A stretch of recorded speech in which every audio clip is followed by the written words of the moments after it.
Bienvenidos, bienvenidas a este ciclo organizado entre el Instituto Nacional de Estudios de Teatro y el Teatro Nacional Cervantes, que estamos inaugurando, denominado 30 Batato 30, realizado en homenaje al polifacético Walter Batato Barea. Hemos denominado así este ciclo porque el 6 de diciembre de 2021 se cumplieron 30 años de su fallecimiento y además, en ese momento, él también tenía 30 años. Así que este ciclo 30 Batato 30 tiene por objetivo rememorar las distintas facetas de Salvador Walter Barea, recordar y homenajear su trayectoria artística, y para eso hemos convocado importantes especialistas en su obra. Comenzaremos escuchando a nuestro coorganizador, Jorge Dubati, vicedirector del Teatro Nacional Cervantes, y luego abordaremos las tres facetas como se definía Batato a sí mismo, ¿no? Él se presentaba como el primer clown travesti literario. Y entonces, en lo personal, abordaré su carácter de clown en el marco del grupo El Club del Clown, y hemos convocado a dos investigadoras independientes especializadas en la figura de Batato, que Mina Bebacua, que está coordinando con nosotros este ciclo, abordará su faceta como travesti, y María Alejandra Vinelli, que abordará su faceta literaria. En principio, entonces, vamos a presentar a Jorge Dubati, vicedirector del Teatro Nacional Cervantes, que es crítico, historiador y docente, universitario especializado en teatro y artes, doctor en Historia y Teoría de las Artes por la Universidad de Buenos Aires, profesor titular de Historia del Teatro Universal, de la carrera de Artes de la UBA y director del Instituto de Artes del Espectáculo de la misma facultad. Coordina el área de investigaciones en ciencias del arte del Centro Cultural de la Cooperación y dirige desde la Escuela de Espectadores. Ha publicado más de 100 volúmenes sobre teatro argentino y universal y artes, uno de ellos dedicado justamente a la figura de Batato. Hola Jorge, te paso la palabra. Bienvenido y muchas gracias. Y nosotros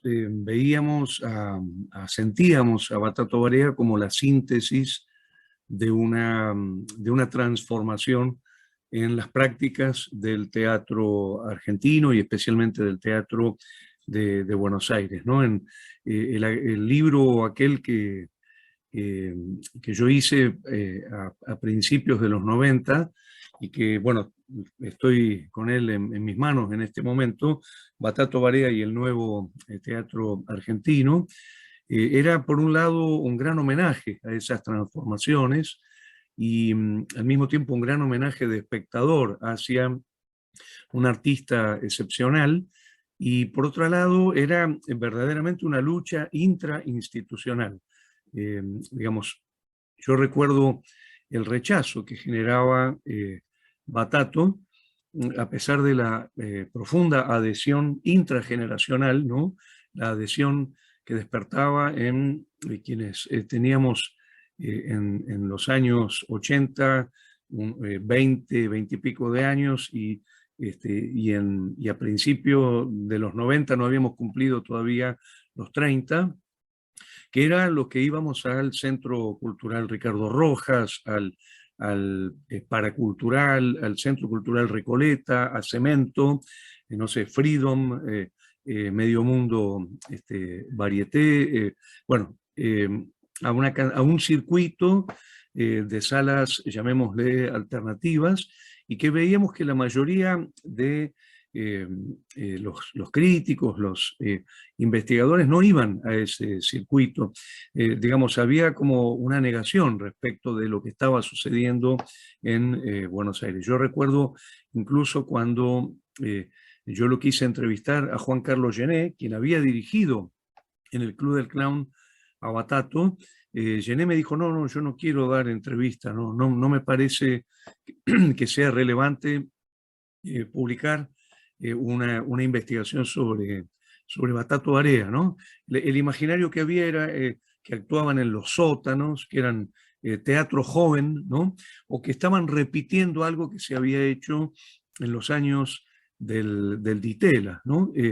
Como si fuera una experiencia menor que pronto iba a ser olvidada, y bueno, dichosamente sabemos hoy que no, que realmente es importantísima la figura de Batato, insisto, como síntesis y como catalización de las transformaciones, de un sector de las transformaciones que se vivieron en postdictadura, en la primer postdictadura, y especialmente en los años 80, bueno, hasta su muerte en el año 91, ¿no? Yo en ese sentido creo que puse en juego para la valorización de Batato una experiencia intrageneracional, ¿no? Algo muy parecido a lo que dice Javier Dolte respecto de su trabajo con Diego Kogan, ¿no? Esta idea de un espectador prácticamente de la misma edad de Batato que puede reconocer intrageneracionalmente el valor de lo que Batato estaba haciendo, pero también quiero decir que conté con enorme apoyo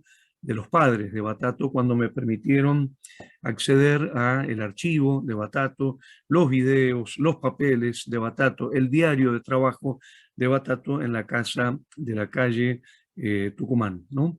Ahora, si yo tuviera muy rápidamente que sintetizar digamos, cómo yo viví en aquel momento la experiencia de contacto con algunos de los espectáculos, ¿no? Yo tengo acá la lista de algunos de los espectáculos que para mí marcaron época, ¿no? El Puré de Alejandra en el Centro Cultural Ricardo Rojas, La Desesperación de Sandra Opaco, Las Fabricantes de Tortas con Alejandro Urdapilleta, los Papeles Heridos de Tinta, El Método de Juana, Alfonsina y el Mal, Las Locas que Bailan y Bailan en el Centro Cultural Recoleta, María Julia, La Carancha en el Rojas, bueno, escándalos, etcétera, más allá también de las performances, los números de Batato y de otros trabajos, además lo que hizo con los Peinados Jolie, lo que hizo con el Club del Clown,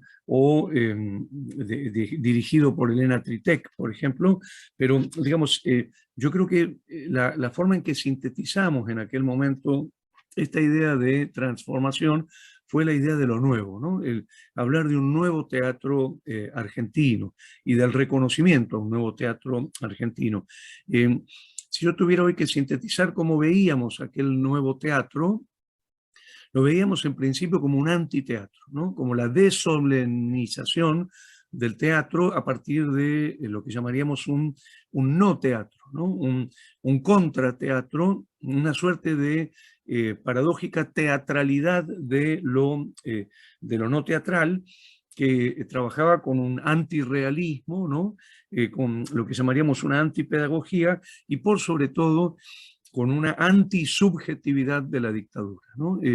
Había algo de tremenda liberación respecto de una subjetividad dictatorial que en la postdictadura seguía vigente y que políticamente el teatro de Batato luchaba contra esa subjetividad. Por eso también lo veíamos como otra forma de teatro político, una forma nueva de teatro político. Yo creo que pensar a Batato nos permitió ampliar la categoría de lo político, entendiéndola como toda acción teatral que produce sentido social dentro de un campo de poder y que, digamos, está destinada a incidir dentro de ese campo de poder y que, digamos, busca generar una cartografía de amigo, enemigo, aliado potencial y neutral, ¿no? Es decir, esa era otra forma de sentir el teatro de Batato en los años 80 y 90. Otra forma de teatro político. Digamos, un teatro anti-posmoderno, no un teatro posmoderno. En aquel momento a nosotros nos pedían que saliéramos a buscar ejemplos de una tendencia de la que se hablaba a través de la bibliografía prestigiosa que llegaba de Europa, que era el concepto de teatro posmoderno. Y por supuesto salimos con esas herramientas a buscar ejemplos dentro del teatro de Buenos Aires, pero realmente lo que veíamos era que no se trataba de un teatro posmoderno, sino de un teatro anti-posmoderno, tal como se definía en aquel momento la posmodernidad de la mano de Lyotard, pero que lo que estaba proponiendo era la necesidad de recategorizar, de repensar, de refundar el concepto de las prácticas políticas desde el teatro, digamos, un teatro liminal, ¿no? Hoy usaría ese término para hablar de Batato,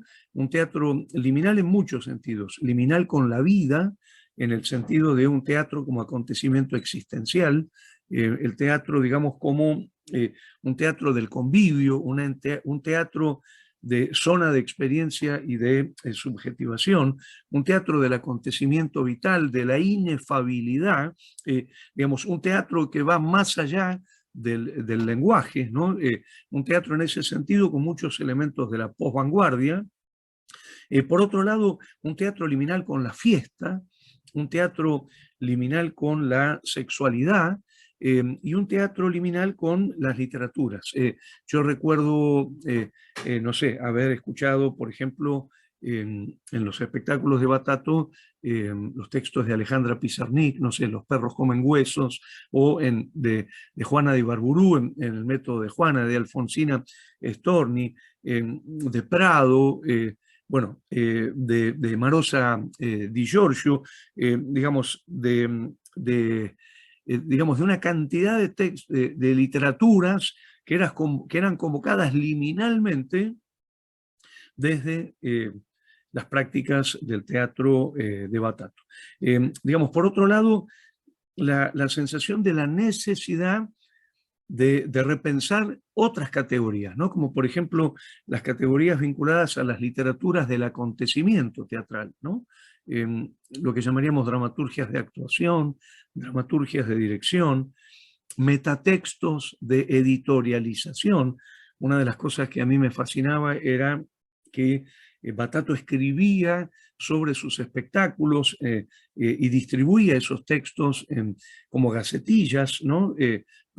Para explicar de alguna manera, para presentar con esas editorializaciones el trabajo que hacía. Por otro lado, la dimensión de artista investigador de Batato, la generación de nuevos espectadores, y creo yo algo muy interesante, el interés por los discursos que generaba en otros teatristas, ¿no?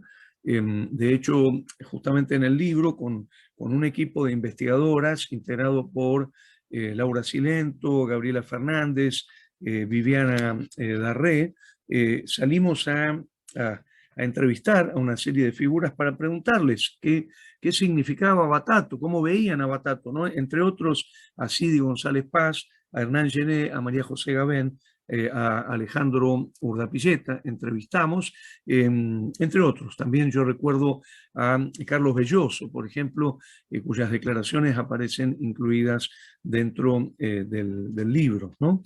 Entonces, si yo tuviera hoy que sintetizar, digamos, los aportes de Batato, que en aquel momento, digamos, resumimos en esta idea de lo nuevo, ¿no? De la presencia de lo nuevo dentro del teatro de post-dictadura. Yo hablaría entonces esto, de las teatralidades de lo no teatral, hablaría de un teatro del convivio, un teatro del acontecimiento teatral, un teatro de la liminalidad con la vida, con la sexualidad, con la fiesta, con una literatura, un nuevo teatro político, digamos, generador digamos, que invitaba a decir, che, las categorías con las que estamos pensando el teatro no nos sirven para pensar esto que está aconteciendo, ¿no? Digamos, las categorías que tenemos nos colocan en un lugar de ceguera axiológica y teórica, porque están pasando cosas. Batato estaba generando un orden de acontecimiento frente al que no teníamos herramientas, y de alguna manera ese teatro nos estaba haciendo una suerte de llamamiento epistemológico para que propusiéramos nuevas categorías para poder pensar lo que ese teatro estaba generando. Por otro lado, esta idea de un teatrista generador de otras literaturas, ¿no? Las editorializaciones, esto que llamamos las dramaturgias de actor y de director, las adaptaciones, las reenunciaciones y reescrituras de la poesía, por ejemplo, o también esta idea de una dramaturgia como la de una pieza que publicamos en el libro que se llama La Virgencita se enamora.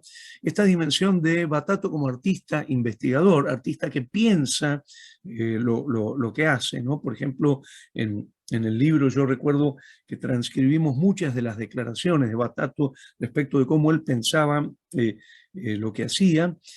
Bueno, y sobre todo esta idea de la emergencia de un nuevo tipo de espectador. En una historia de los espectadores, Batato no solo está diseñando un nuevo espectador implícito con sus espectáculos, sino también trabajando con un tipo de espectador real muy diferente al espectador que iba al Teatro Cervantes, al Teatro San Martín o incluso a los teatros independientes más prestigiosos, ¿no?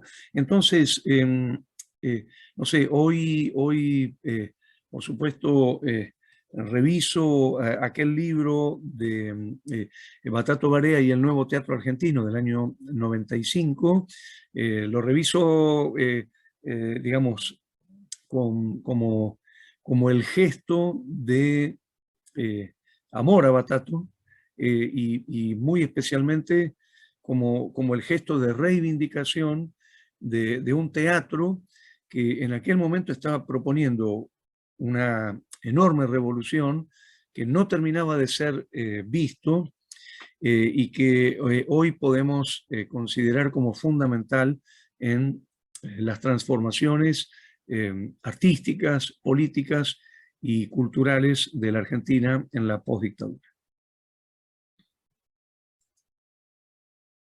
Mogliani es directora del Instituto Nacional de Estudios del Teatro, doctora en Historia y Teoría de las Artes por la Facultad de Filosofía y Letras de la Universidad de Buenos Aires y docente en la UNTREF en la carrera de Artes del Circo. Muchas gracias, Mina. En esta presentación quisiera abordar una entonces de las múltiples facetas de Batato Barea, su experiencia como clown, formando parte del grupo El Club del Clown, y hacerlo utilizando y difundiendo el importante documento que tenemos en el archivo del Instituto Nacional de Estudios de Teatro de este grupo, que es su carpeta de presentación realizada en enero de 1988 y donada al INET por los miembros del grupo, que hemos digitalizado en forma completa y cuyas imágenes acompañarán a la presentación. Si podemos compartir las imágenes.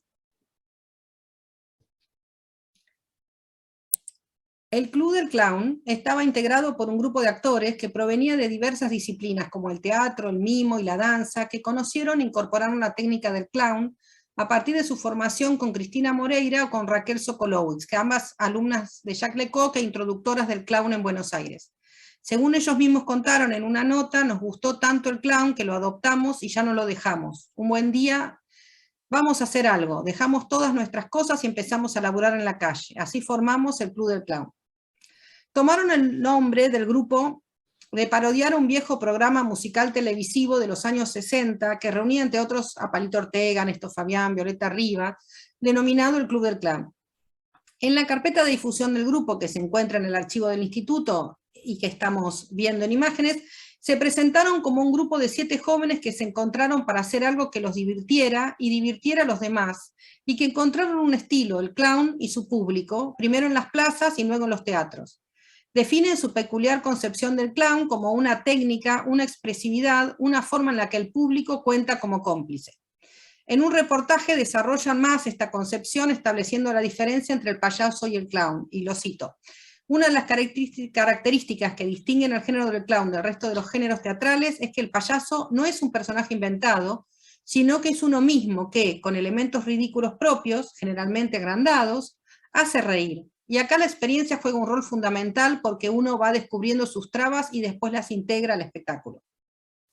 En su concepción estética le asignaban una importancia fundamental a la improvisación, al diálogo con el público y a su participación.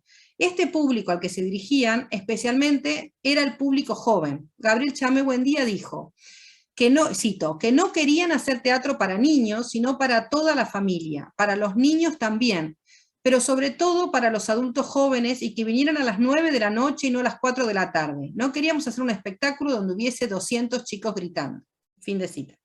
En la carpeta de presentación ya nombrada citan como su referente al maestro francés Jacques Lecoq y a las diferentes influidas recibidas a la comedia del arte, los cómicos del cine mudo, los hermanos Marx, Mimi Marshall, los 5 grandes de buen humor, los dibujos animados, Tintín, las historietas, la televisión, el cine, el teatro y la música, destacando la de los Beatles. Cada uno de ellos asumía e interpretaba su propio clown y aportaba su propia formación al grupo. Según la definición de la propia carpeta, Walter Batato Barea era, y lo cito, Batato, dice, está loco pero no come vidrio. Estudió de todo con todo el mundo. Trabajó con Gasalla en cemento. Fundó los peinados Jolie. Realizó gran cantidad de espectáculos unipersonales en cuanto antro existe en la gran ciudad. Perchas, Las Gordas, por hablar de algunos. Prestidigitador de la miseria, la utilería de sus actos las recoge en los tachos de basura. Tal vez allí mismo encontró a su Batato. Así se define entonces en la carpeta a Batato. Cristina Martí, la única mujer del grupo, era Cachofita Petarda. Gabriel, ahí está, ahí vemos en pantalla el texto donde Batato se define a sí mismo. Decía entonces que Cristina Martí, la única mujer del grupo, era el Cachofita Petarda. Gabriel Chamé Buendía era Ramón. Guillermo Angelelli era Cucumelo, Hernán Gené era Pitucón, Daniel Miranda era Loreto y Osvaldo Pinco era Pirinchilo. Sus primeros trabajos fueron los Números Callejeros de Clown del año 84, presentados en plazas o espacios abiertos de la Plaza Central de San Isidro, en San Telmo, Plaza Dorrego, Recoleta, además de en salas como el Depósito o el Teatro de Viejo Palermo, estructurado en base al principio constructivo del montaje. Así, la composición de este espectáculo consistía en la yuxtaposición de una serie de unidades autónomas, los números, según un montaje discontinuo, en el que el pasaje de un número a otro se daba sin una transición ni justificación, por lo cual su orden podía intercambiarse o ser quitado sin que esto afectara la unidad del espectáculo. En esta primera experiencia los vinculó con el público callejero. Según su testimonio, y lo cito, dice, si la gente no va al teatro, el teatro tiene que ir a la gente. Y así empezamos a laburar en la yeca. Ahí vimos involuntariamente cómo responde la gente si uno se acerca. Además, la calle es más copada para laburar, uno puede improvisar permanentemente y se produce una ida y vuelta muy especial donde se pone en juego mucha energía. Como ejemplo de este tipo de espectáculos, de su primera etapa, encontramos en la carpeta de presentación del INET un cartel anunciando su presentación en el Centro Cultural San Martín en julio del 86 con el espectáculo denominado Superretina 75. Que en su propia definición era, y lo cito, una sarta de genialidades unidas por el capricho, arbitrarios como nunca, pavotes como siempre. En los siguientes espectáculos del Club del Clown se comenzaron a establecer nexos o enlaces entre los números, brindándole una mayor unidad y linealidad a la obra. Pasaron así de una estructura caracterizada por su diversidad, conformada por segmentos juxtapuestos, sin continuidad entre sí, a una estructura caracterizada por su unidad, que establece una continuidad temporal y una hilación entre cada una de las partes, que tiende a establecer una relación de sentido entre sus números, buscando establecer una línea o eje de significación. La primera obra donde se observó este cambio fue Arturo, de 1985, espectáculo estructurado en base a una sucesión de números de clown, cuya hilación estaba dada por la intención de contar la leyenda del rey Arturo, especialmente tomando como referente la película de Disney, La espada en la piedra. Arturo se estrenó en el Teatro del Viejo Palermo, y luego se presentó en el Centro Cultural Ricardo Rojas de la Universidad de Buenos Aires, y luego se reestrenó en enero del 86, y luego posteriormente se reestrenó en la sala del instituto. Cada uno de los clowns asumió a su vez el rol de uno o varios personajes de la historia del rey Arturo. Walter Batato Barea personificaba a Arturo mismo. Gabriel Ramón Chamé Buendía era Merlín, el mago, Cristina Cachofita Petarda, Martí era la bruja Nínive, Daniel Miranda Loreto era el mensajero, y Osvaldo Pinco Pirinchilo era Sir Héctor. Además, Hernán Gené cumplía el rol de director, lo que configuró un nuevo cambio, porque se pasaba de la creación colectiva a un trabajo de dirección ejercida por uno de los integrantes del grupo. Así también el vestuario fue realizado por otro de los miembros del grupo, Guillermo Angelelli. La música fue una selección de temas musicales de los 60, especialmente del Club del Clan y los Beatles. En cuanto a los objetos, se destacaba la famosa piedra de la que Arturo debía sacar la espada, realizada ante el Gopor, que recorría la platea, pasando como una pelota de mano en mano de los espectadores. Arturo tuvo un importante éxito de público, se presentó a sala llena, sin más publicidad que el famoso boca a boca, y con este espectáculo el grupo tuvo sus primeras notas periodísticas y sus primeras críticas teatrales, y el director Juan Carlos Gené, padre de Hernán Gené, uno de sus integrantes, le dedicó un artículo de opinión en el que destacó esta afluencia de un público que hizo largas colas desde el día del estreno para ver la obra, dispuesto a participar, reír y jugar con la propuesta del grupo. Y, fiel a su ideología, hizo una lectura política de este espectáculo, vinculándolo al contexto histórico concreto del reciente fin de la dictadura. Planteó que el grupo eligió sin saberlo, y lo cito, la historia de un pueblo huérfano que encuentra un jefe, fin de cita, y que cuando Arturo logra sacar la espada de la piedra y alzarlo, el público sentía una, y lo cito, emoción inocultable, porque en ese momento, en el inconsciente de cada espectador, la esperanza ha renacido. Este descubrimiento y valoración que hace Juan Carlos Gené del grupo lo llevó a dirigirlo en su siguiente espectáculo, lo que produjo un doble cambio en su forma de trabajo. Por un lado, el incorporar un director externo al grupo y perteneciente a otra tendencia y generación teatral, y por el otro, tomar como hilo argumental y unificador de la pieza la adaptación de un texto dramático preexistente, ya no produciendo el texto dramático ellos mismos en base a una creación colectiva. Así, en abril de 1986 se estrenaron Escuela de Payasos, versión libre, el programa decía una versión tan libre que casi es anárquica, del texto de Friedrich Karl Wachter, nuevamente en el Centro Cultural Ricardo Rojas y Alagorra. Batato en esta obra era el despótico payaso profesor Poporreta, Daniel Miranda Loreto era su secretario y ayuda de cámara, y los 4 payasos alumnos eran Ramón, Pininchilo, Pitucón y Cucumelo. El eje de la acción, o sea, Chamebuendía, Pinco, Gené y Angelelli. El eje de la acción era esconder la presencia de una alumna más, a Cachofita Petarda, Cristina Martí, novia de Cucumelo, quien la había llevado a la clase. Los payasos intentan entonces que el profesor no advierta la presencia de esta alumna clandestina, dado que no estaban permitidas mujeres en la escuela, y el profesor, el personaje que desarrollaba Batato, en forma autoritaria y arbitraria, intentaba continuar con sus clases a pesar de las interrupciones constantes, hasta que en el final se producía su huida de la escena. En cuanto a su recepción, nuevamente trabajaron a sala llena, convocando tanto a público adulto como a adolescentes, y sirvió en gran medida las notas y críticas periodísticas que recibió, aumentó en gran medida por la legitimación que le brindó la dirección de Juan Carlos Gené al espectáculo, ¿no? Y también la crítica le hizo una lectura política ligada al contexto. Con este espectáculo fueron invitados a participar por la Embajada de Cuba en el Festival de Teatro de La Habana, que se realizó entre el 24 de mayo y el 6 de junio, donde se presentaron con gran éxito de público y crítica, por lo que incluso extendieron su estadía luego del festival. Luego la volvieron a estrenar en la sala del instituto, con Eduardo Bertoglio en reemplazo de Batato, que se encontraba de viaje. Su siguiente espectáculo fue Esta me la vas a pagar, de Ernesto Korowski, que se estrenó en septiembre del 86 en el Teatro de la Cortada y en octubre de ese año en el Centro Paracultural. Mientras que en el Centro Cultural Ricardo Rojas continuaban con Escuela de Payasos. El nombre de la obra surgió, según el propio Gabriel Chamebuendía, del hecho de que esta vez sí iban a poder cobrar entrada al poner la obra en el Paracultural, mientras que en el Rojas no podían cobrar entrada por ser dependientes de la UBA. Los espectáculos tenían que ser gratuitos y a la gorra. Igual que con las obras anteriores, repusieron luego en la sala de instituto como Eduardo Bertoglio como actor invitado en reemplazo de Batato Barea, que estaba de viaje. En este caso, el nexo o lazo entre los números que le daban unidad a la obra era el libro de Ernesto Korowski y del propio Club del Clown, basado en la sátira a las telenovelas latinoamericanas.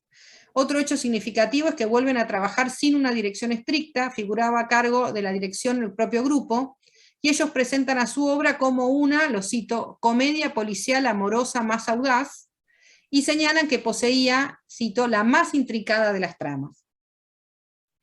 Walter Batato Barea asumía el doble rol de la madre y Fernando Lasalle. Loreto era el locutor, Susú Olivares, Gené Pitucón era Apolinario López, Gabriel Chamebuendía Ramón era Luis Elías dos Santos, Angelelli Cucumelo era Jean-Loup Boisec, estos nombres ponen en evidencia la parodia a las telenovelas latinoamericanas que estructuraba la obra. Mientras el locutor iba describiendo las acciones al estilo de los viejos radioteatros, las proyecciones fílmicas de Claudio Caldini se intercalaban con diversas escenas disparatadas e insólitas que parodiaban los recursos melodramáticos de las fotonovelas. Paralelamente al estreno de esta obra, en octubre de 86, también participan del ciclo televisivo Apuntes sobre Cultura Popular, proyecto de la Secretaría de Cultura de la Municipalidad de la Ciudad de Buenos Aires, programa emitido por ATC, y también en el film Subterráneos de Buenos Aires, realizado por Bebe Camín, sobre la existencia de culturas alternativas en la ciudad. En el 87 la revista Clarín le dedica una nota de gran producción fotográfica, que estuvimos viendo imágenes, y a partir de su éxito en Cuba fueron invitados a participar en los festivales de Bogotá y Caracas, que se efectuaron en marzo del 88.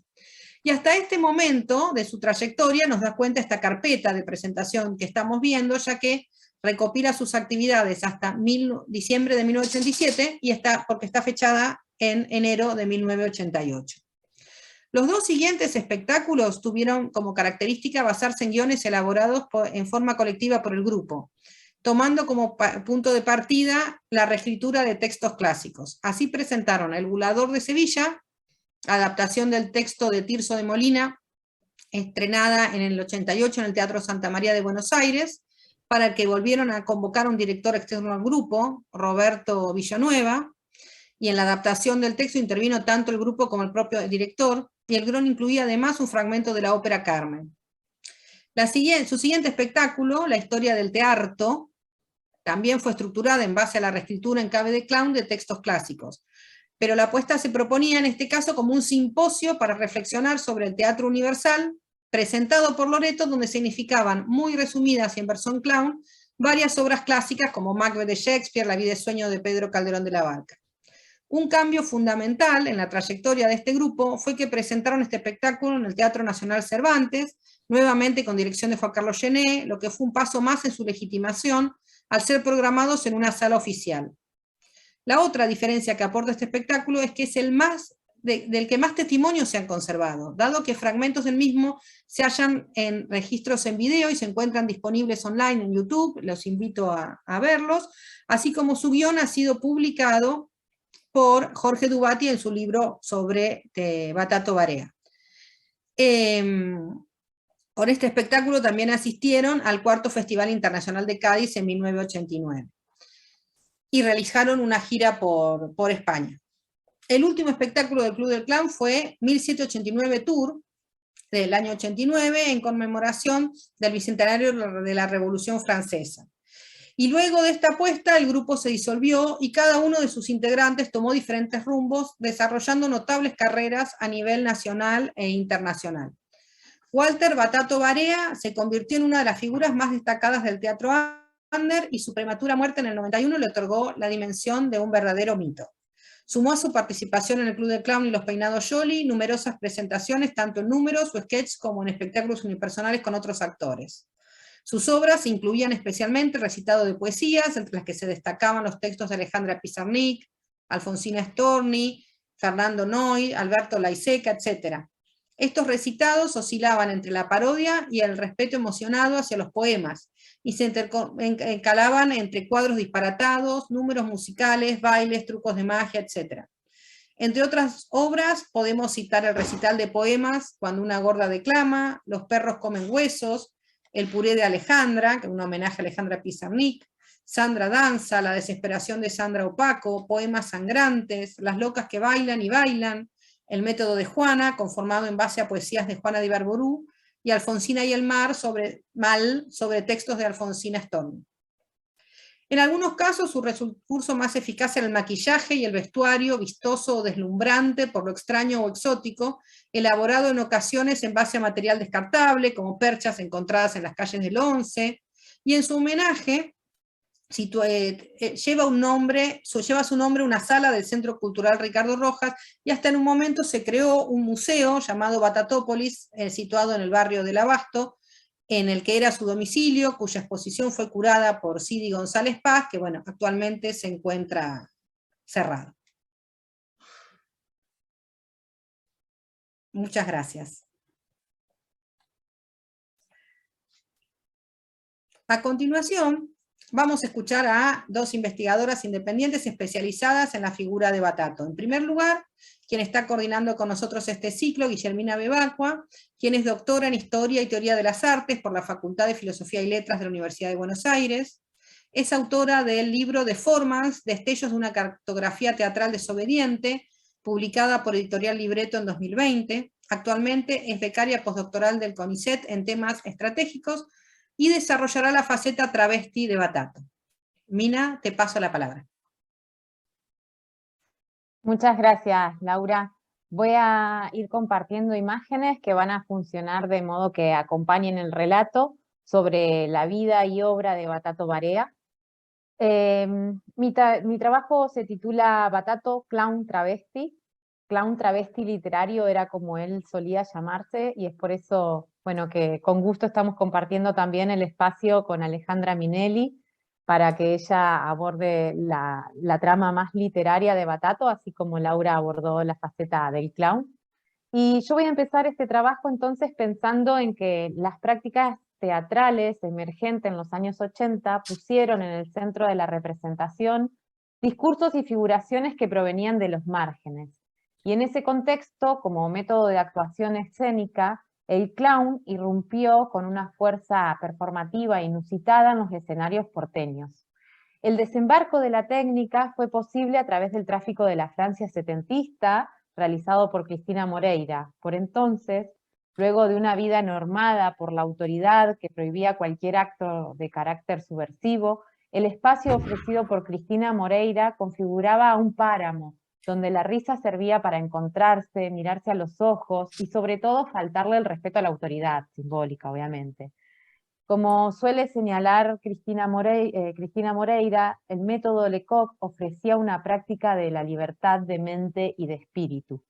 Y dice, y la vida es la libertad, libertad moral y racional, libertad política, libertad sexual, libertad para cambiar, para poder corregir, para volver a empezar, para imaginar un mundo mejor. Desde estos presupuestos, el método les otorgaba a los jóvenes la posibilidad de reinvención de un mundo y de ellos mismos. Y en ese contexto convulsionado y libertario de la década del 80, entre el movimiento de los derechos humanos, el destape sexual y la vuelta a la arena política de las agrupaciones sexodisidentes, Batato Barea desplegó un devenir travesti. Ahora, a continuación, lo que voy a hacer es pensar cómo esta poética del clown se trama con su relato autobiográfico para tejerse de manera liminal y devenir clown travesti literario. Antes que nada, para pensar en la figura travesti de Batato en tanto y su devenir travesti, pensemos que en su adolescencia la familia de Batato Barea se había instalado en San Miguel, en la provincia de Buenos Aires, y allí, junto con su hermano Ariel, comenzaron a travestirse como un juego de tardes pueblerinas. Sin embargo, fue mediante las experiencias escénicas y su tránsito por la técnica del clown cuando Batato constituyó su devenir identitario, desacatando de manera pública el régimen heterosexual. Por lo tanto, el espacio no solo le brindó a Barea una técnica de actuación, sino también un modo de ser y un nombre, Batato.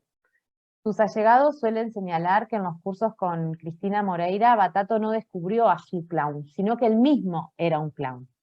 Quizás por ello tempranamente se sacó la nariz, un modo de transgresión a la técnica o una simbiosis entre la práctica escénica y su vida.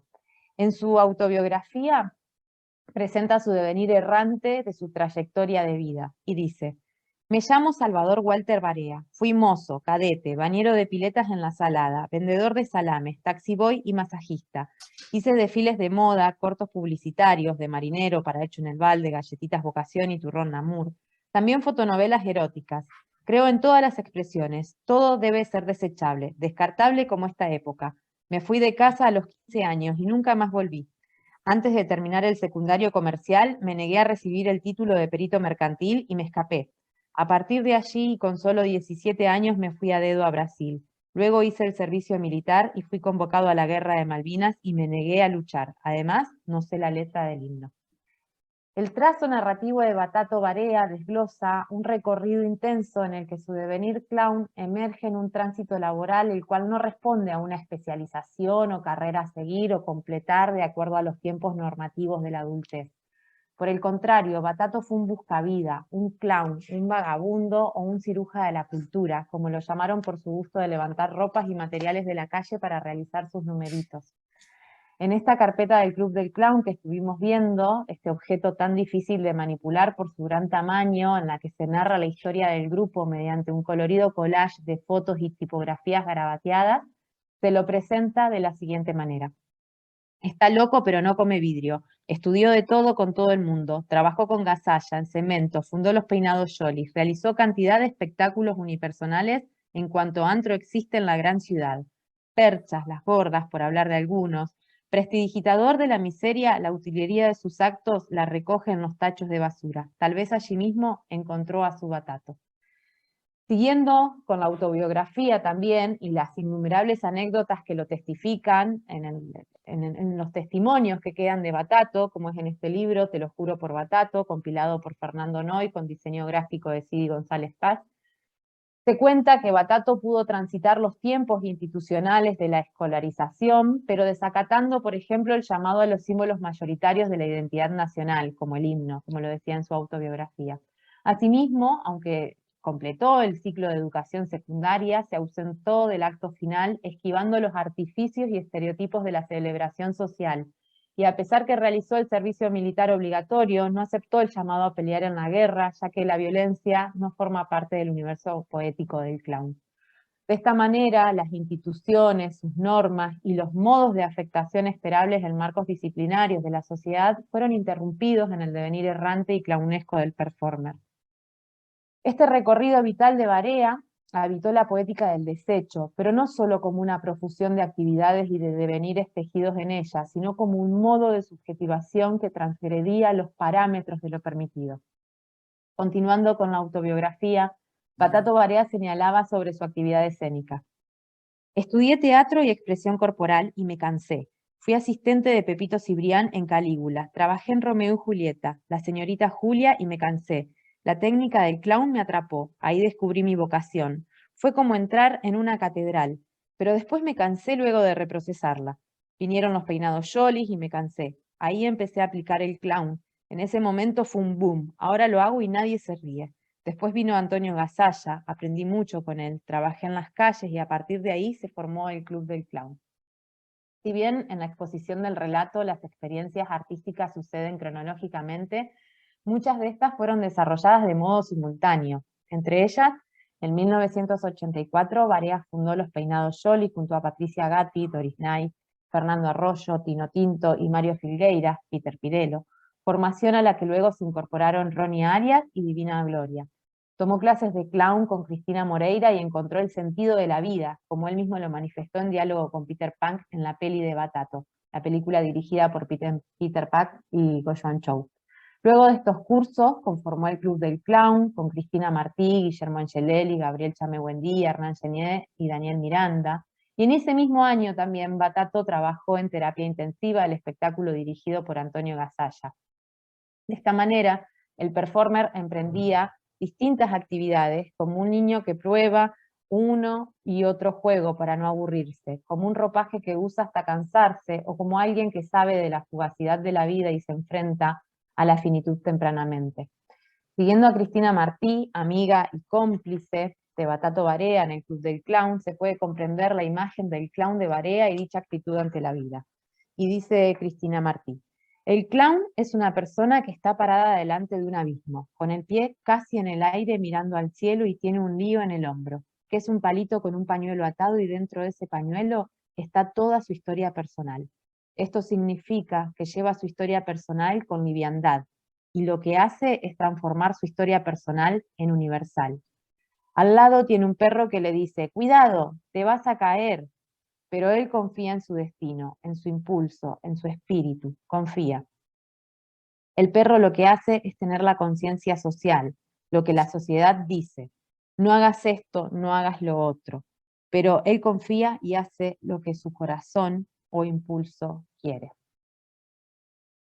El impulso del clown de Batato Barea transgredió los discursos normativos y desarticuló los mandatos sociales para evitar una definición: clown travesti literario.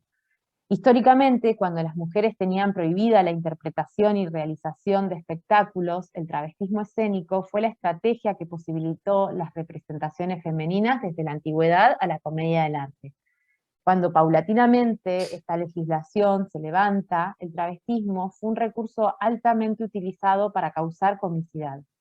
Siguiendo las investigaciones de Beatriz Seibel en nuestro territorio, el primer payaso que realizó travestismo escénico en nuestro país fue el inglés William Brown, quien disfrazado de mujer con un niño en brazos presentó su número en el Circo Olímpico del Jardín de Retiro en 1841. Por su parte, el reconocido actor Pablo Podestá también interpretó un personaje femenino en la obra La tía de Carlos a principios del siglo XX. Sin embargo, como manifiesta Batato, en su autobiografía, su travestismo no fue un mero juego escénico, y abogó por un devenir público por fuera de los códigos y convenciones teatrales. Y dice: comencé con mis performances en discotecas. Mi convicción es que no hay que esconderse, no trabajar en lugares gays, andar en la calle y en los colectivos como yo quiera. Para algunos soy un marciano, para otros un esperpento. Me defino como el primer y único clown travesti literario. Cada persona tiene un ritmo. Yo trato de no apartarme del ritmo personal. Pongo un disco y en vez de seguir el ritmo de la música, sigo el mío. Me dejo influenciar solo por la emoción. La emoción es la alegría de estar diciendo algo.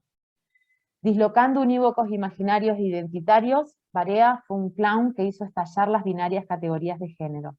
Y en la prensa de la época decía: no somos travestis finos, esa es nuestra transgresión, no imitamos a nadie, hacemos de nosotros mismos. El travestismo de Batato Barea no respondía a los modelos de las travestis despampanantes ligadas al imaginario prostibular o a la vedette del teatro de revistas. Por el contrario, Claudia Conká, amigas en las salidas del carnaval porteño, recuerda que las travestis caretas en la murga decían: a pesar de no tener nada como nosotras, son divertidísimas. De esta manera, Batato habitaba una desidentificación sexogenérica inusitada para el campo teatral en particular y para la sociedad en general. Asimismo, la mayoría de sus performances se basaban en el recitado de poesías. Si bien en la época circulaba una gran cantidad de este tipo de espectáculos, Batato Barea llevaba a escena una literatura marginada del mainstream, entre ellas Marosa Di Giorgio, Alejandra Pizarnik, Alfonsina Storni, Néstor Perlonger, Coppi, por nombrar algunos de sus poetas más recurridos. Y entre la literalidad y la ridiculez, entre la autofiguración del intérprete y del poeta, y entre la performance y la performatividad, Batato Barea desarrollaba su propio ritmo, gestualidad y su movimiento por fuera del tiempo normado. En dicho despliegue, su travestismo fue un gesto político cuando aún el movimiento travesti trans no contaba con la visibilidad de sus reclamos históricos. Al respecto, la Pochocha, amiga de las murgas del carnaval, recuerda que Batato le decía: yo soy distinta al resto de la gente, soy el primer clown travesti asumido en este país, y no solo en los escenarios, aun cuando salgo por la calle y parezca demasiado payasesca, eso no me importa, fin de cita. De esta manera, Batato desacataba las configuraciones sociosexuales mayoritarias y en la calle, como él mismo señala en su autobiografía, para algunos fue un esperpento, para otros un marciano. Por lo tanto, el impulso vital de Batato Barea, a través de la técnica del clown, modelizó de manera utópica su propio cuerpo, y mientras los edictos policiales continuaban persiguiendo a las travestis y mujeres trans por llevar ropas del sexo contrario, entre comillas, él se presentó a votar en las elecciones legislativas de 1991, con su melena rubia y sus grandes aretes azules, decía la prensa, como gesto de pronunciamiento ante una inexorable muerte, signada por el virus del VIH-Sida, como desacato festivo del clown y de una vida en constante fuga. Muchas gracias. Muchas gracias, Mina, y ahora vamos a escuchar a María Alejandra Minelli, que es doctora en literatura latinoamericana contemporánea por la Universidad de Simón Bolívar de Caracas. En 2005 publicó Con el aura del margen, Cultura Argentina 1983-1999 por la editorial Alción de Córdoba, trabajo donde aborda la vida cultural de los años 80. Actualmente es profesora adjunta de la literatura argentina en la Universidad Nacional del Comahue, en Neuquén, y dirige el Centro Interdisciplinario de Estudios de Género en la Facultad de Humanidades de la misma casa de estudios. También allí dicta seminarios en la maestría en estudios de las mujeres y de género y en la especialización de literatura hispanoamericana del siglo XX de la Universidad Nacional del Comahue. Y desarrollará entonces la faceta literaria de Batato. Muchas gracias, Alejandra, te paso la palabra. Bien. En primer lugar, quiero agradecer que me hayan invitado a compartir esta jornada, para mí es un gusto, y bueno, han sido el motivo de que yo revisitara mi tesis doctoral hecha allá lejos y hace tiempo. Como bien diste todos los datos, Laura, es una tesis sobre literatura y cultura argentina de los años 80, 90, que dirigió Graciela Montaldo, y cuando ambas estábamos en la Universidad Simón Bolívar de Caracas. Lo primero que podría decir, como para contextualizar mi trabajo sobre Batato, es que forma parte de un trabajo más amplio. En aquel momento me llamó la atención la emergencia discursiva de una serie de prácticas que se caracterizaban por la permeabilidad, ¿no?, de las fronteras en las áreas culturales. Había frecuentes traspasos en las distintas disciplinas, por ejemplo, bueno, Manuel Puig trasegando los formatos de la cultura masiva, Batato trasegando poesías de Pizarnik, pero también de Ibarború, de Marosa di Giorgio, de Perlonguer publicando en revistas juveniles y también académicas, Emeterio Cerro, incorporando y dialogando las escrituras del siglo XIX, pero también las escrituras de César Aira trabajando en las culturas de la gauchesca, pero también el universo de las culturas juveniles, la aparición de distintas revistas jóvenes, en ese momento que era la primavera democrática, ¿no? Entonces, observaba en particular en el ámbito literario una confluencia de estéticas que se distanciaban de las corrientes más confirmadas de la cultura argentina, y también de los modos de enunciación y representación de la contracultura militante de los 60 y de los 70, por decirlo rápidamente. Bueno, ese es más o menos el panorama en que se inserta mi exploración sobre la obra de Batato.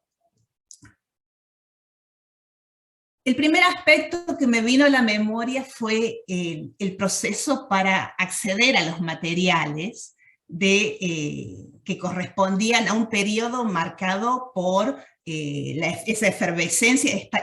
Remontémonos, eran los años 1997, 1998, era bastante próximo el tiempo, y tuve dificultades para acceder a archivos en donde eso estuviera archivado, catalogado, como veo maravillada que va apareciendo todo ahora. Recién veía esa carpeta, es un sueño hecho realidad. Bueno, en aquella época estábamos muy sobre los acontecimientos, y vale la pena que recuerde cómo accedí yo a esos materiales.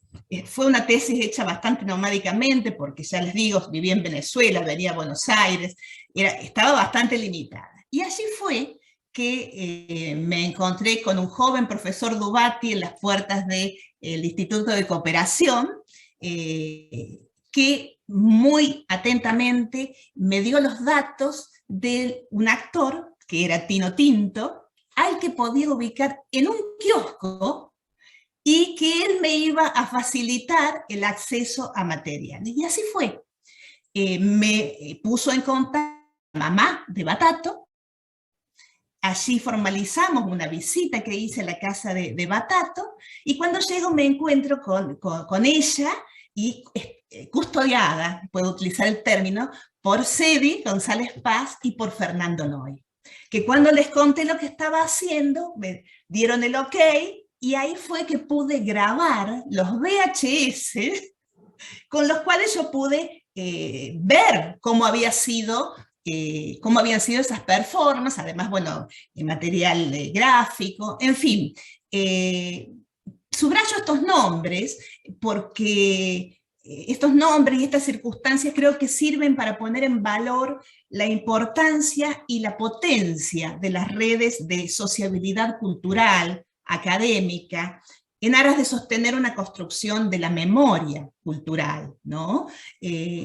Por eso también me gustaría señalar la importancia de el Centro de Estudios Avanzados de la Universidad de Córdoba, que al poco tiempo que yo volví con esa tesis, me convocaron para hablar de todo esto que estamos compartiendo hoy, y al mismo tiempo posibilitaron la edición del libro, después ya liberado del formato tesis, digamos. Marcelo Casarín, que era director allá de un programa de estudios de la cultura hispanoamericana, propició la difusión de todos estos trabajos, ¿no? Que del mismo modo que esta jornada que hoy nos convoca, creo que ayudan a construir esa memoria colectiva. Como les venía contando, yo venía investigando esa relación crispada que algunos escritores establecían con la tradición y con las instituciones. Y observaba que además se cruzaba esa relación con determinadas publicaciones y determinados actores culturales. Era la época del suplemento Marginolí, Cerdos y Peces, de la revista El Porteño y la revista Fin de Siglo. También, siguiendo la línea, exploré en torno al discurso de rock y algunos sectores de teatro que daban cauce a tipos de devenir y la reivindicación de figuras anomales, como la de Luca Prodan y de Batato Barea, ¿no? Utilizo el término anomal en el sentido en que lo utilizaban Deleuze y Guattari, ¿no? Señalando aquel con quien se hace alianza para devenir animal, ¿no? Que sitúan el punto más extremo en función del cual la manada se constituye, decían Deleuze y Guattari. Entonces, estas figuras anomales, lugares como el Cemento, el Rojas, el Paracultural, eran utilizados tanto por bandas de rock como por estos sectores del teatro under, dando muestras de las afinidades de estas propuestas artísticas, ¿no? Indagué en esa emergencia del teatro under, reteniendo especialmente el carácter de zapa que hacen respecto a la tradición. Un teatro que sale a la luz en algunos pubs y luego cuaja en espacios en los que los recursos del circo, el humor negro, el kitsch y la parodia confluyeron con la poesía, impulsando el fluir lúdico y la diseminación de resistencias transgresivas. En esa primavera democrática, sentida como el inicio de algo nuevo, estas estéticas se orientaron predominantemente por la necesidad de hacer algo que movilizara a un público que estaba saliendo del letargo dictatorial. Un modus operandi privilegiado fue la improvisación. Por lo tanto, no hubo una propuesta programática consolidada que condujera a un producto simbólico nuevo, como declara Batato Barea en una de las entrevistas que Dubate hace. Decía Batato: no sé a dónde queremos llegar con lo que hacemos, si lo supiera, no seguiría. Trabajamos con la sorpresa. Fin de la cita. Se trataba de un programa, entre comillas, artístico, generado en el puro fluir, que no busca ser un eslabón nuevo en la cadena de la tradición, sino que se sostiene en la energía y la inestabilidad de la improvisación, como se pone en evidencia en esta explicación que Urdapilleta da. Cito: nunca ensayábamos, Batato me llamaba y me decía, esta noche hacemos algo, nos juntábamos un rato y subíamos, cada uno con sus poemas, y ahí había una obra. Fin de la cita de una entrevista que dio Urdapilleta a Juan Ignacio Boido en el 97. Los trabajos de Batato atravesaron fluidamente las barreras de todos los ámbitos y abarcando una amplia gama de espectáculos, unipersonales, grupales, trabajos como director, dúos, tríos, con Urdapilleta, con Tortonese, Noy, entre tantos otros. Fue un teatro que se diseminó en el underground, pero que desbordó a otras zonas. Vale la reflexión que alguna vez hizo Jorge Monteleone. Sí es cierto que la restitución de libertades públicas en la democracia de 1983 favoreció la circulación de la nueva estética, la lógica subterránea del under respondía a la memoria de una ciudad sitiada. También yo usé en esa oportunidad la designación under para referir esa calidad de fenómeno de emergencia, de una estética que sale a la superficie pública, su carácter subterráneo, su operación culturalmente desestabilizadora, que hace fluir el sistema cultural y fisura las regulaciones sociales.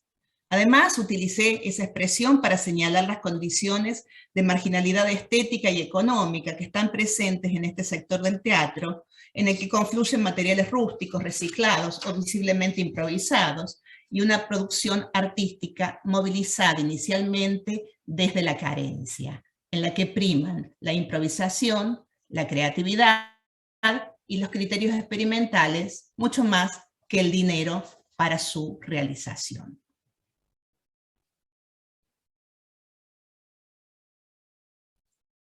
Batato, ilustrando su desborde de los límites de las cuadrículas culturales, participó en diferentes homenajes, como el de Manuel Puig en 1988 en el Rojas, y en el de Nini Marshall en el 89 en el Centro Cultural General San Martín.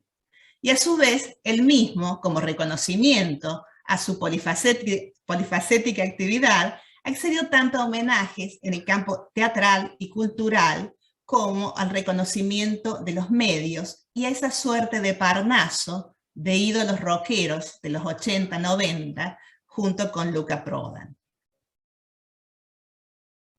Por la política estética que actualizó y por la progresiva mitificación de su figura, Batato Barea se volvió la cifra de ese nuevo teatro que apeló a la mezcla de diferentes registros.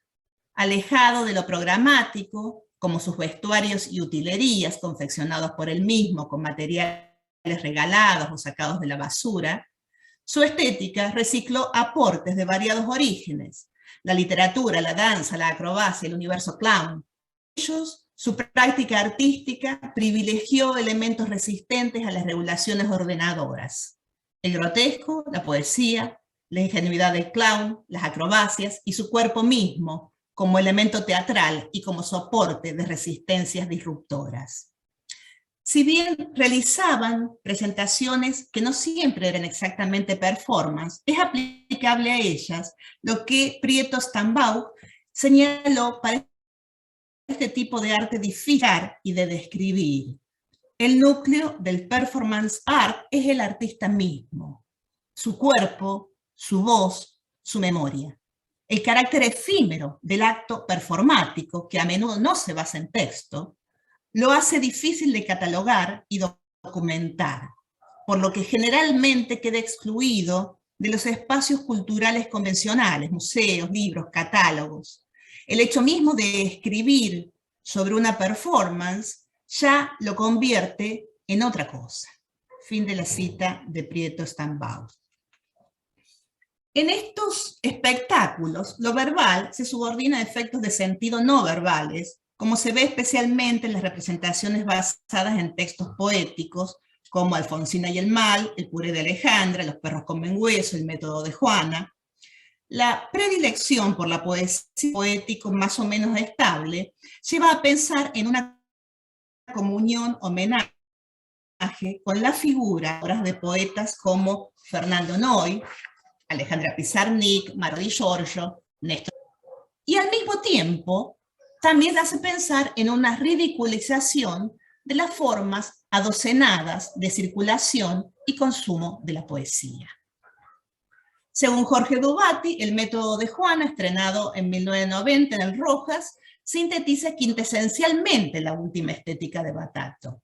Ese espectáculo, planteado como un homenaje a Juana de Ibarború, se estructura a partir de la tensión entre un recital clásico basado en su poesía y la sucesión de cuadros escénicos disparatados que hacen oscilar el espectáculo entre la parodia caricaturesca y el respeto emocionado. La justaposición de textos poéticos ratifica el relegamiento de las obras escritas y la opción por la inestabilidad que produce la mezcla de textos imprevisibles con situaciones desopilantes. El recital alterado por la indisposición digestiva de las recitadoras y el viraje estético de los poemas previstos, introduce un salto desde estéticas tradicionales consagradas a estéticas por entonces en proceso de aceptación. El exceso alimenticio y el descalabro de la continuidad en el programa estético, de los clásicos argentinos a la poesía de los 80, se propagan y arrastran la representación hacia rumbos tragicómicos que dan por el suelo con la concepción aristocrática de la cultura como algo vinculado a estados superiores de sensibilidad y refinamiento. Complementariamente, una enunciación sacrílega que profana por su solo registro plebeyo, configura una estética de la ordinariez, tal como la denominó en su momento Hugo Achúcar, por medio de la cual estos actores se resisten a ser incluidos entre los productos que se alinean en las filas de la tradición oficial y comercial, conformando una estética conspirativa que prolifera a partir del traspaso de fronteras, de los manuales de las buenas maneras, interpelaciones violentas, golpes, etc., y también de géneros, de identidades genéricas, de registros culturales, de espacios de exposición, teatro, televisión, pubs, centro cultural, etc.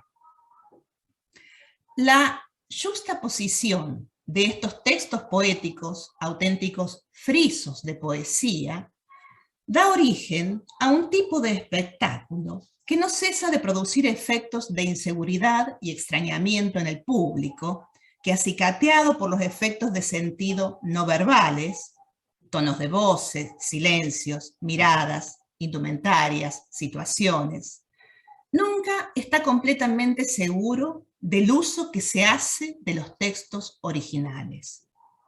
Son obras que parten de una base inmediatamente reconocible para los espectadores, el género del recital poético. Pero luego, por la ruptura de la pauta de lo previsible que afecta la selección de textos y los efectos de sentido producidos por los códigos no verbales, se altera esa supuesta legibilidad del género, ¿no? Se ve trastornada. Un ejemplo de esto se observa en la desesperación puesta en escena en el Rojas, dentro del ciclo Lengua Sucia, en el 88. Esta es una de las obras con elenco lideradas por Batato, que incluía diversos textos literarios. En esa oportunidad, además de los textos poéticos, la representación incluyó también travestis de murgas que fortalecían el efecto de desestabilización de las pautas tradicionales del género del recital poético. La perturbación producida fisura la estrategia de comunicabilidad de los géneros, el poético y el teatral, y desarticula la posibilidad del reconocimiento cultural directo para el que el público estaba predispuesto. La incomodidad generada por la dificultad de reconocimiento del carácter de lo que se está viendo, se evidencia en las reacciones de un público que se mueve, habla e incluso interpela a los actores, como lo demuestra la siguiente anécdota. En una de las representaciones del método de Juana, ante los gritos y murmullos que emitían los espectadores, Batato interrumpió brevemente la actuación y dando un paso adelante, haciendo un cuidadoso uso de los silencios y las miradas, preguntó con firmeza: ¿qué pasa? ¿Me quieren o no me quieren? Entonces, ¿qué quieren? Las respuestas que recibió a esas preguntas fueron inteligibles, o al menos en la copia a la que yo accedí eran ininteligibles, pero luego el espectáculo aparentemente continuó su curso normalmente. Las actuaciones de Batato se enmarcan en aquello que Jorge Dubati trabajó ampliamente y llamó el nuevo teatro argentino, caracterizado, entre otros aspectos, por la tendencia a la erosión de las convenciones y y registros teatrales vigentes, la resistencia, las clasificaciones, la recuperación de géneros menores, como el sainete, la gauchesca, el grotesco, y el desplazamiento hacia el discurso hiperliteraturizado de la poesía. Cita de Dubati. Todas esas opciones estéticas, y ya como para ir redondeando la exposición, vincularon consistentemente el campo teatral con el literario, ¿no? Ese fue el caso de teatristas como Batato Barea, Urdapilleta, Emeterio Cerro, por ejemplo. Todos ellos presentaron espectáculos en los que la incorporación de los textos poéticos y el diálogo con la tradición literaria estaba en un primer plano, ¿no? Entonces, en ese espacio-tiempo cultural en el que resaltaba la permeabilidad de las áreas culturales, el teatro underground se destacó por esa utilización de textos que eran tanto de Juana Ibarború como del Néstor Perlonguer, que en ese momento estaba siendo reconocido, digamos, su obra estaba en curso. También, bueno, los traspasos que bien han mencionado en las exposiciones precedentes, de la calle a la televisión, a los centros culturales, en fin. En literatura sucedía algo similar, ¿no? Por ejemplo, en los diálogos e incorporaciones de distintos elementos. Pienso en César Aira con el género gauchesco, en Coppi, alguien que también había yo trabajado en ese momento, haciendo humorismo gráfico, pero también novelas y también transvistiéndose. Para usar una frase de aquella época, de alguien también del mundo del rock, me acuerdo que Fito Páez en alguna canción decía: las puertas aquí no terminan nunca, ¿no? En este tercer mundo las puertas no terminan nunca. Y un poco esa es una figura que podría captar ese espacio-tiempo cultural de la primavera democrática. Volviendo a Batato, y ya para ir finalizando, con casi una inexistente escenografía, él concretaba el predominio de la representación del cuerpo, que entonces actuaba como soporte condensador de sentidos. El cuestionamiento de la identidad genérica, del travestismo, la torpeza del payaso, la energía de la acrobacia.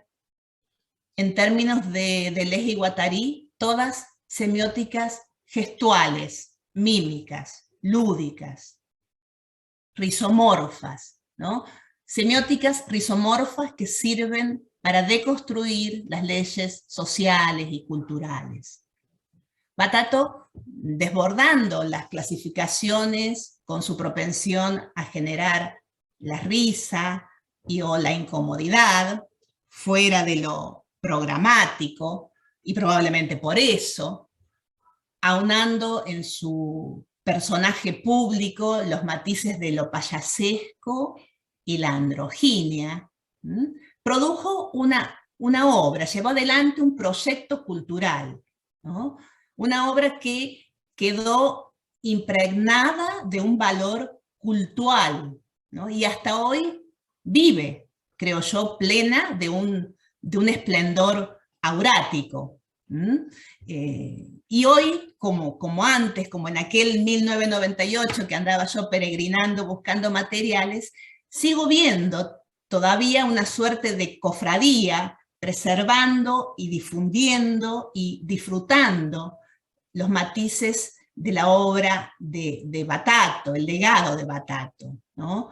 Veo que hay trabajos que han seguido distintas líneas, como el de Mina, que siguió por la parte de las cuestiones de género, el hermoso trabajo que has presentado, Laura, que es un gran aporte para nuevas investigaciones, trabajos como el de Irina Garbatsky, los 80 recién vivos, que trabajan la poesía y lo performático en la poesía y que siguen esta línea, la posibilidad de acceder a los medios, ahora, a partir de Facebook he visto que están a disposición el archivo Batato, armado por las mismas personas que armaron la peli de Batato, En fin, Cedi González Paz poniendo a disposición, trabajando en la publicación del humorismo gráfico de Batato. Creo que son líneas de investigación que van a poder seguir avanzando en el futuro. Y en ese sentido, a mí me gustaría que esta intervención mía de hoy fuera en ese mismo sentido, ¿no? Así es que agradecida de participar con ustedes y seguimos entonces trabajando con el legado de Batato. Muchísimas gracias por tu participación, Alejandra. Y ahora, bueno, abrimos el diálogo entre los expositores a comentar los diferentes trabajos. Yo empezaría, si me permiten, con un breve comentario a Mina. Vos hablaste que el primer clown, la primera escena de transvestismo la hace William Brown, y William Brown es un clown inglés que es padre de Frank Brown, a quien tenemos, les muestro detrás de mi escritorio su imagen, que también puso un circo acá en Buenos Aires. Es un clown inglés que se radica en Buenos Aires, a diferencia de William Brown, que viene, hace representaciones y sigue de gira.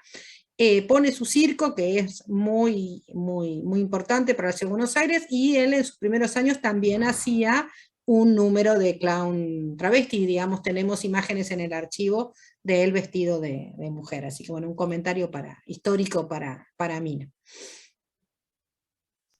Gracias, Laura. Tuve la oportunidad de ver esa foto y ya prontamente la incorporaremos también al corpus de imágenes de Batato y esa genealogía, esa constelación errante y desobediente también, porque bueno, en ese momento obviamente que el travestismo causaba siempre un efecto de comicidad, o se usó mucho tiempo por su efecto de comicidad, así que ahí estaré metiendo las narices en los archivos.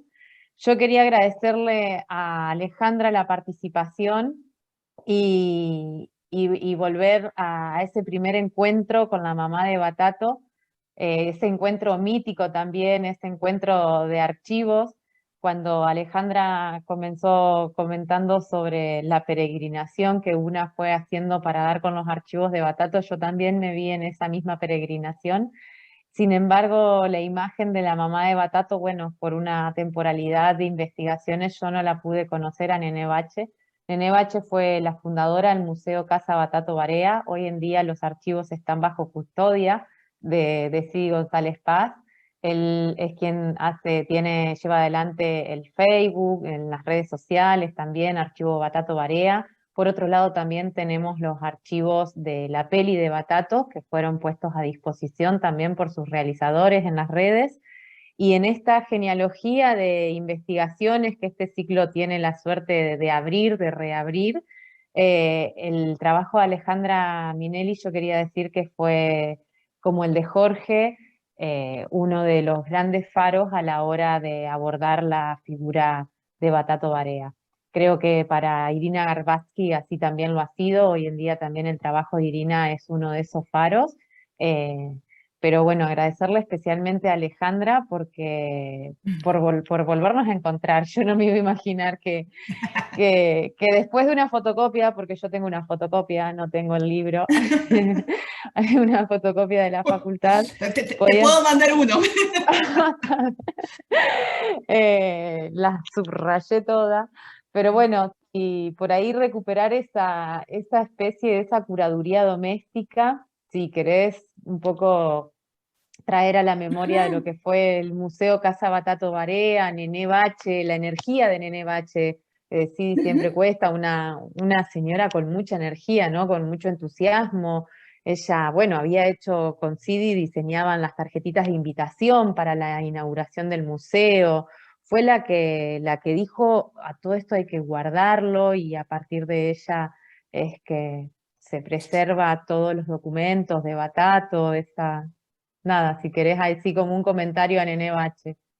Sí, la verdad que, bueno, la convocatoria para esta participación a mí me remontó a un material que yo hacía tiempo sobre el que no volvía, ¿no? Y lo primero que se me apareció fue ese ir a buscar, porque realmente yo fui para el Rojas, pero en aquella época yo iba con un tiempo determinado, por lo menos en aquella época yo no encontré lo que necesitaba, que era al menos filmaciones, algo yo había vivido, pero para trabajar necesitaba algo más. Y realmente Nené y Fernando Noy y Sedi, realmente porque ahí yo tuve que ir y explicar qué era lo que quería, qué estaba haciendo, y ellos evaluaron y ellos me proporcionaron lo que podían proporcionar en ese momento.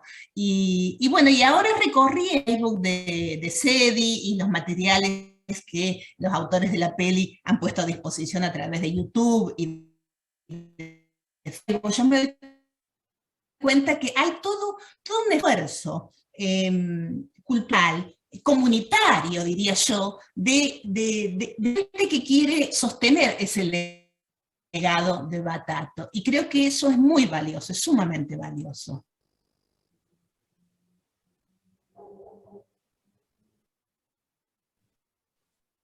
Esa era la apuesta con el ciclo también, rememorar su figura, seguir rescatando y presentarlo a las nuevas generaciones también. Esa es la manera que encontramos para que su figura sobreviva también. Cuando estaba haciendo el trabajo de archivo en el INET, particularmente no encontraba el material de prensa, porque su trabajo no era considerado teatro.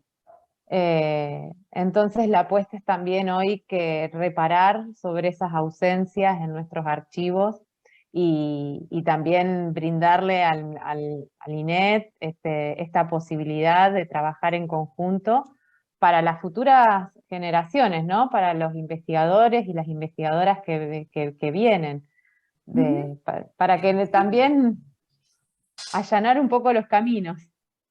Sí, sí, efectivamente. Incluso se van diversificando los materiales a partir de los cuales echar luz sobre lo ya hecho. Por ejemplo, me parece un hallazgo el que hayan publicado los cómics de Batato. Realmente tienen mucha afinidad con el perfil de copy. Uno se pone a pensar y examinarlo, seguramente van a encontrar allí elementos que echen nueva luz sobre el trabajo de estos artistas, ¿no? Tan completos. Muchísimas gracias, y sí, como decía Mina, el archivo del instituto tiene su gran bagaje documental del pasado teatral, ¿no? Y es un desafío para el instituto abordar este teatro más cercano, del cual tenemos menos, contradictoriamente tenemos menos fuentes, no solo porque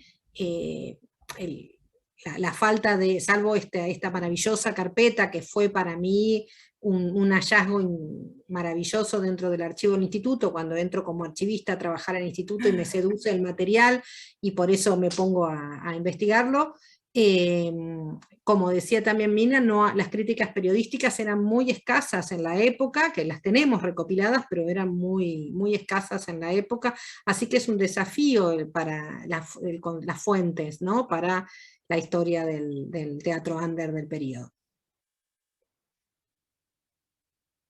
Sí, sí, es todo un desafío. Yo me acuerdo en aquella época, terminé completando la revisión de material gráfico gracias a una beca que tuve y que accedí a la Biblioteca Pública de Nueva York. Ahí encontré más ejemplares que los que había encontrado en los recorridos acá.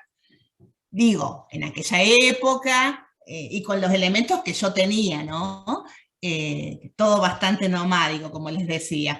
Pero realmente yo creo que es valiosísimo este aporte. Esa carpeta es un sueño, Laura. La verdad que yo creo que a partir de estas jornadas y de esos materiales y de lo que está apareciendo gracias a Facebook, al trabajo que hay en Facebook y en YouTube, yo creo que van a ser posibles nuevos trabajos sobre la obra de Batato y sobre el periodo, en realidad, ¿no? Que hay mucho para trabajar todavía. Sí, sí, por eso era tan importante para mí mostrarla, difundirla, ¿no? Estos materiales. No sé ustedes, pero a mí se me está entrecortando. No, decía que por eso No, para les nosotros decía que a mí se me está entrecortando sí, muchísimo la...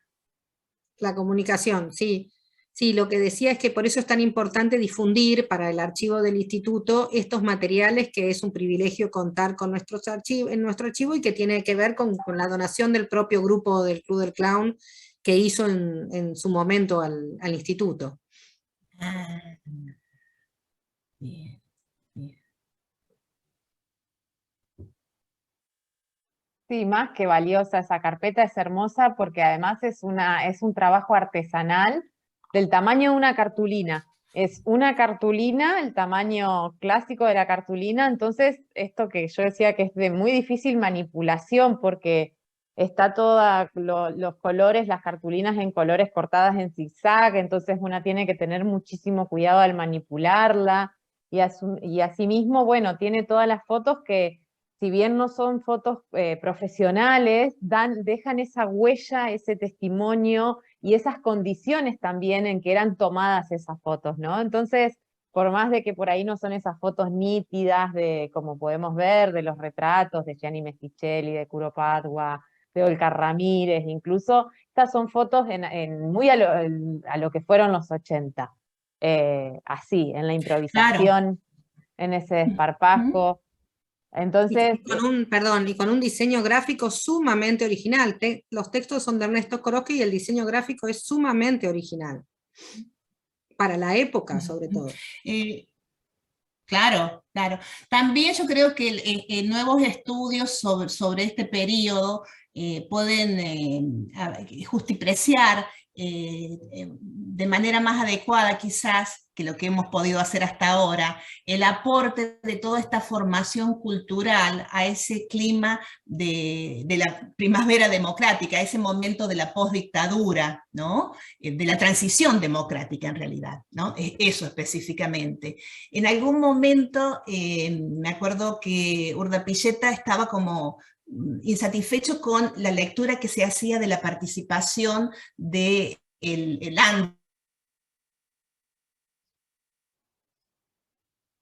vamos a decirlo rápidamente, esto por ejemplo, en ese clima de época, y un poco yo notaba que estaba reivindicando una mayor atención sobre esta formación más laxa, quizás sin programa, pero que también realmente constituyó una parte importante de ese momento de la transición política y cultural de la Argentina, ¿no? Así es que todos estos elementos yo creo que pueden ayudar a echar luz sobre todo esas artes efímeras.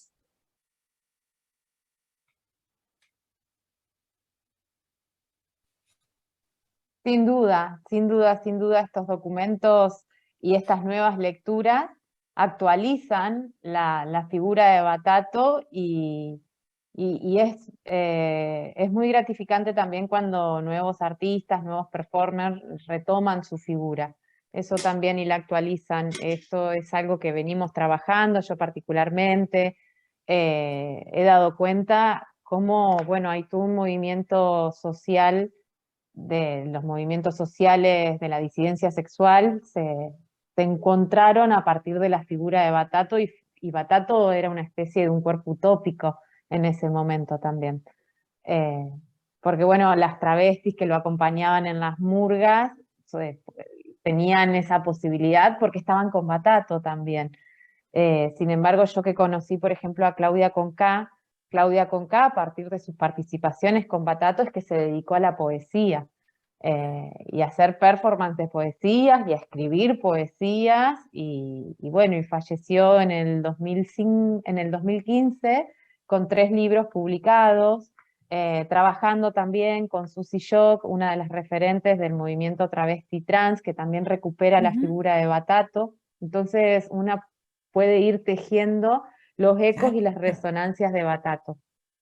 Eso es bastante gratificante. Y bueno, y esa era la apuesta de este ciclo, de que su figura siga resonando y que nosotras sigamos vibrando también Ujú. en esas resonancias y bueno, y poder encontrarnos. Yo estoy súper agradecida por el trabajo de Laura, de rescatar esta carpeta, de ponerla en valor, porque de eso se Sí. tratan también nuestros Ujú. trabajos, de poner en valor ciertos recorridos, determinados documentos que están olvidados, que tal vez no se saben ni siquiera que están disponibles, y una va llegando y va llegando también por la figura de Jorge. Así como vos te lo encontraste en la figura de lo que era Elisa y Alejandra, yo también a Jorge lo intercepté en la salida del Centro Cultural Rojas. Eso, son esas. Entonces también Literalmente. es muy importante también, y aprovecho el espacio para agradecerle a Jorge también, Exactamente. que fue quien nos fue ayudando también a que nosotras podamos llevar adelante nuestras investigaciones. Exactamente, exactamente.